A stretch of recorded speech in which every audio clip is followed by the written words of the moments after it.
If you tend to get a pinchy pain in the front of that hip when you're squatting or doing any kind of exercise, you may want to look at your hip internal rotation and see if that hip is getting pinched and blocked in the front of the joint. So an easy way to do this on your own is sit at the edge of a table or a bed, and then what I'm going to do is just go through internal rotation. So I'm going to swing that foot out and up, see how far I can get, and obviously do it on both sides. We're looking for symmetry.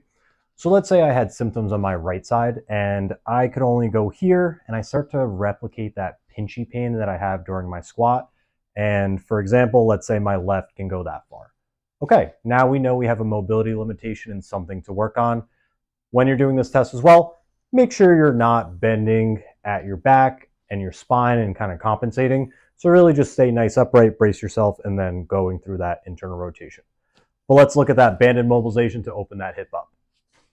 So for this drill, I'm going to use myself a nice monster band, get it up into that hip joint as far as I can comfortably, and then use a bench as an anchor. Tends to work pretty well.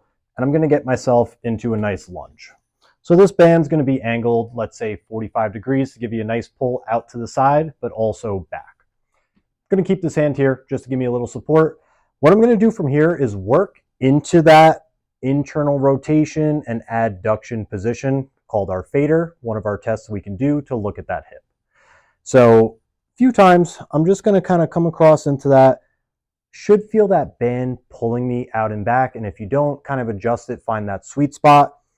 5-second hold, couple reps, let's say 5 reps, and then what I want to start to do as well is now let that hip open. So drive that hip open. I'm going to squeeze my right glute a little bit, and again, let that band pull me out and just alternate back and forth. 5 more reps, 5-second hold each position, just getting that hip joint moving, and then retest your internal rotation, retest your squat, and see if it feels a little bit better.